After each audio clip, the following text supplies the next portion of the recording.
इस कार्यक्रम के पुण्यार्जक हैं जैन इंटरनेशनल सेवा ऑर्गेनाइजेशन जीसो। निःशुल्क जैन माइनॉरिटी कार्ड प्राप्त करने के लिए 9059054563 व्हाट्सएप पर हाय सेंड करें और अपने नाम के साथ निःशुल्क जैन माइनॉरिटी कार्ड अभी प्राप्त करें। आज का विषय बड़ा अनूठा विषय है। भावनाओं का अनुशासन, शक्ति या बाधा। हमारा जीवन क्या है? केवल श्वासों का स्पंदन नहीं, केवल शरीर की संरचना कहते हैं नहीं। मूलतः हमारा जीवन हमारी भावनाओं का पुंज है। भावनाओं के अभाव में हमारा जीवन रसहीन है। भावनाएं हमारे जीवन को एक नई तरंग प्रदान करती है। जैसे कोई नदी हो और उसमें उसका प्रवाह न हो तो नदी प्राणहीन बन जाती है। उसी तरह जीवन हो, उसमें भावनाएं न हो तो हमारा जीवन रसहीन हो जाता है। भावना हमारे जीवन का मूल तत्व है। चाहे घर परिवार हो या अन्य जीवन व्यवहार, यदि भावना ना हो तो कोई मतलब नहीं। भावना के अभाव में इनका कोई अर्थ नहीं। आप सोचे, अगर कोई व्यक्ति आपके सामने रोबोट की तरह रिस्पॉन्स करे, आपको कैसा लगेगा? जीवन यांत्रिक होगा, मशीनी होगा, उसका कोई अर्थ और औचित्य नहीं होगा। तो हमें यह बात अच्छे से समझना है कि भावना के अभाव में हमारा जीवन रेगिस्तान की तरह है। भावना एक बहुत बड़ी शक्ति है जिसके बल पर हम अपने जीवन को जीवंतता प्रदान कर सकते हैं। लेकिन इस भावना को हमें ठीक तरीके से समझने की जरूरत है। हमारा जीवन नदी की तरह है। नदी यदि नियंत्रित है तटबंधों के मध्य, तो वह सूखी धरती को हरी भरी बना देती है, सबकी जीवन दायिनी बन जाती है, जगत का कल्याणकारी बन जाती है। लेकिन यदि वही नदी नियंत्रण विहीन हो जाए तो बाढ़ की विभीषिका में परिवर्तित होकर वह एक तबाही का मंजर बन जाती है। जो नदी जीवन दायिनी है वही विभीषिका का रूप धारण कर सकती है, प्रलय मचा सकती है। यही स्थिति हमारी भावनाओं की है। यदि भावनाएं नियंत्रित हो तो हमारी चेतना को ऊंचाई देगी, और भावनाएं नियंत्रण शून्य हो तो हमारे जीवन के लिए खतरा है। इसलिए मैं कह सकता हूं, भावनाएं शक्ति भी है तो बाधा भी है। अगर हमने भावनाओं पर अनुशासन अपना लिया, अपनी भावनाओं को अनुशासित करने की कला सीख ली, तो हमारी भावना हमारे जीवन की एक बहुत बड़ी शक्ति होगी। और अनुशासन के अभाव में यही हमारे जीवन के लिए एक बहुत बड़ा संकट बन जाएगी। तो हम इसे शक्ति बनाएं। थोड़ा देखें, जिस घर के सभी लोगों की भावनाएं अनुशासित हो, वो घर सुंदर बगीचे की तरह महकता है। और जिस घर में भावनात्मक अनुशासन न हो, वह घर लड़ाई झगड़े, झंझट और तनाव का केंद्र बन जाता है। सच्चे अर्थों में देखा जाए तो घर और परिवार तभी सही परिवार माना जा सकता है जब उनके सदस्यों के मध्य भावनात्मक अनुशासन हो। उसके अभाव में घर घर नहीं, वो मकान है। वहां रहने वाले को सुख शांति और चैन नहीं, वहां तो अशांति और उद्वेग होगा। हम अपनी भावनाओं को देखें। आज मूलतः मैं 4 भावनाओं की चर्चा आप सबके बीच करूंगा और आपसे कहूंगा कि ये भावनाएं अगर हम इन्हें अनुशासित कर दे तो कैसे हमारे लिए वरदान बनती है, और यही भावनाएं किस भांति हमारे जीवन को विकृत करती। आज के प्रवचन का विषय, या प्रवचन का उद्देश्य केवल प्रवचन नहीं है, एक प्रयोग है भावनाओं के रूपांतरण का। भावना एक ऊर्जा है, एक शक्ति। यदि हमने इसे रूपांतरित करने की कला सीख ली तो ये हमारे जीवन के लिए कल्याणकारी बन जाएगी, और यदि हमने इसे रूपांतरित नहीं किया तो ये विस्फोट बन जाएगा। जैसे क्रोध को ले, क्रोध एक ऊर्जा है। आपने कभी अनुभव किया? क्रोध एक नकारात्मक भावना है, और उस क्रोध के क्षण में व्यक्ति के अंदर अतिरिक्त शक्ति आती कि नहीं आती? गुस्से में आदमी भूखा भी रह लेता है, ऐसे कहो 2 घंटे का सबूर नहीं है, लेकिन गुस्से में आदमी कई दिन भूखा रह सकता है।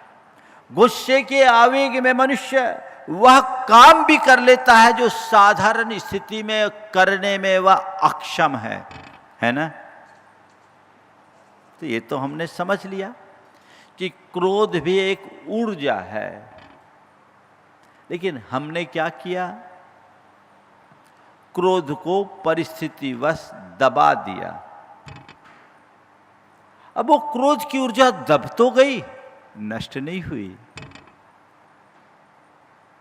अब ये क्रोध की ऊर्जा अगर दब गई तो कभी भी वह ज्वालामुखी की तरह विस्फोटक बन सकती है, और अक्सर ऐसा होता है। कई लोग आमतौर पर शांत रहते हैं, पर अचानक कभी कभी एकदम भड़ास बनकर निकलती है वो भावना। भावना योग कहता है, क्रोध को दबाओ मत, क्रोध को समझो, स्वीकार करो, और उसे धीरे से क्षमा में परिवर्तित कर दो, करुणा में परिवर्तित कर दो। अगर हमारी भावना अनुशासनहीन है तो क्रोध आएगा, और भावनाओं पर अनुशासन सीख लिया तो क्षमा हो। क्रोध भी 2 रूप में है। अनुशासनहीन क्रोध ज्वालामुखी बनेगा, विध्वंस करेगा। लेकिन यदि हम क्रोध पर अनुशासन सीख ले तो वही क्रोध साहस की पर्याय भी बन सकता है। क्रोध को साहस के रूप में भी बदला जा सकता है। तो क्रोध विस्फोटक भी बन सकता है, विध्वंसक भी होता है।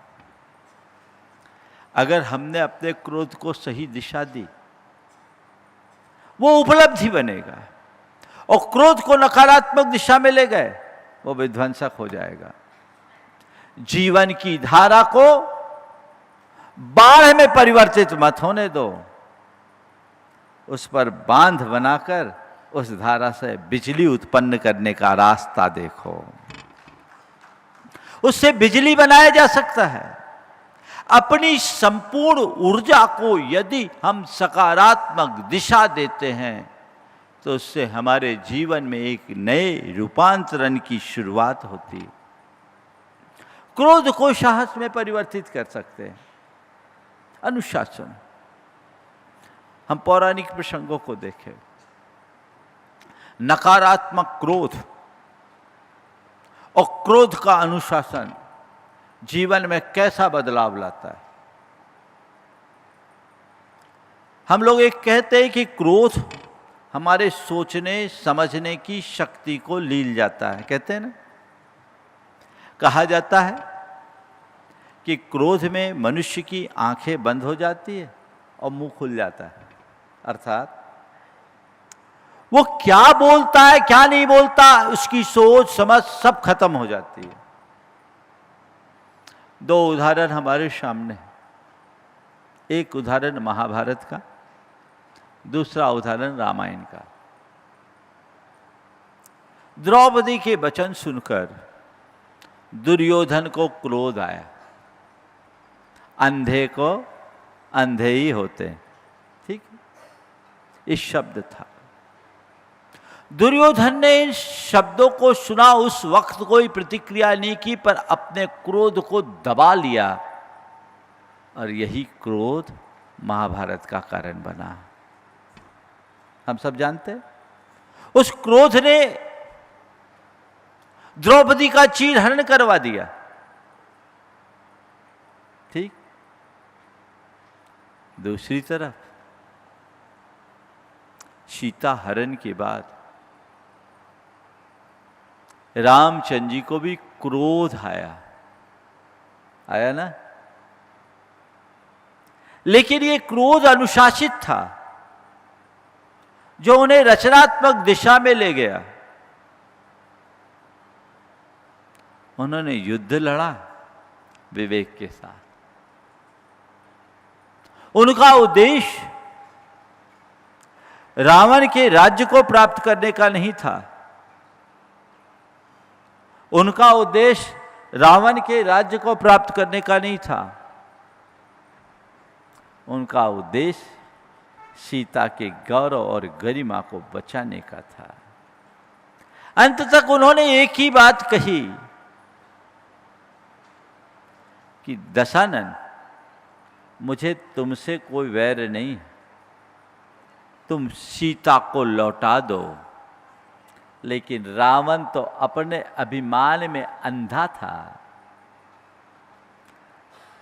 वो देख लिया कि अब सीता मेरी हो भी नहीं सकती है, जानने के उपरांत भी उसने कहा कि मैं अगर सीता को लौटा दूंगा तो लोग क्या कहेंगे। ये बड़ी बीमारी है, आज की नहीं पुरानी है। उसने क्या किया, उसने क्या किया, सीता को लौटाऊंगा पर युद्ध के बिना नहीं। राम मुझसे युद्ध करे, मुझे हरा दे, फिर मैं लौटा दूंगा। ये अनुशासनहीन क्रोध था। नतीजा हम सबके सामने है। रावण का वंश नष्ट हो गया। रामायण और महाभारत त्रेता युग और द्वापर युग की कहानी है, लेकिन सच्चे अर्थों में देखा जाए तो ये केवल उस युग की कहानी नहीं, आज भी हर प्राणी के जीवन में जीवंत हो रही। आपका ये अनुशासनहीन क्रोध रोजमर्रा आपके घर में महाभारत उत्पन्न कर रहा है कि नहीं कर रहा है, बोलो। हाँ? पारिवारिक संबंध इसी भावनात्मक अनुशासन के अभाव में कटुतापूर्ण हो रहे हैं। पति पत्नी के बीच के संबंध देख लो, यदि उनके भावनाओं में अनुशासन है तो पारस्परिक प्रेम, प्रगाढ़ आत्मीयता और एक दूसरे के पूरक और प्रेरक बनकर के जीने की झलक दिखती है। लेकिन जिनके घर में अनुशासन नहीं, जिनके मन में अनुशासन नहीं है, जो अपने भावनाओं पर अनुशासन नहीं रख पाते, उनके अंदर झांकोगे तो क्या होगा? छोटी छोटी बातों पर बड़े बड़े झगड़े होता है। ऐसे स्थिति में घर प्रेम का मंदिर न बनकर झगड़े का अखाड़ा बन जाता है। हो रहा है आज, छोटी छोटी बातों पर अहम और उत्तेजना प्रकट होती है। ये भावनात्मक अनुशासन के न होने का कुपरिणाम है। आप लोग देखते हैं ऐसा? यदि मनुष्य के अंदर थोड़ी सी समझ हो तो बदलाव आ सकता है। क्रोध को अनुशासित करो, उसे प्रेम में परिवर्तित करने की कला सीखो और क्रोध को साहस में परिवर्तित करने का प्रयत्न करो। भगत सिंह के अंदर क्रोध था, लेकिन अपने क्रोध को उन्होंने विध्वंसक कार्यों में लगाने की जगह रचनात्मक कार्यों में लगा और वो आज शहीद आजम बन गए। ऐसे एक का नहीं, कईयों का। संत कहते हैं जब मनुष्य के हृदय में विवेक होता है तो उसकी सारी भावनाएं अनुशासित होती है, और जिसकी भावनाएं अनुशासित होती है उसका जीवन आनंदमय बन जाता है। तो ये क्रोध है जिस पर अनुशासन जरूरी है। बिना अनुशासन के हमारा जीवन छिन्न भिन्न हो जाता है, उसे हमें बदलने की जरूरत है। इस कार्यक्रम के पुण्यार्जक हैं जैन इंटरनेशनल सेवा ऑर्गेनाइजेशन जीसो। निःशुल्क जैन माइनॉरिटी कार्ड प्राप्त करने के लिए 9059054563 व्हाट्सएप पर हाय सेंड करें और अपने नाम के साथ निःशुल्क जैन माइनॉरिटी कार्ड अभी प्राप्त करें।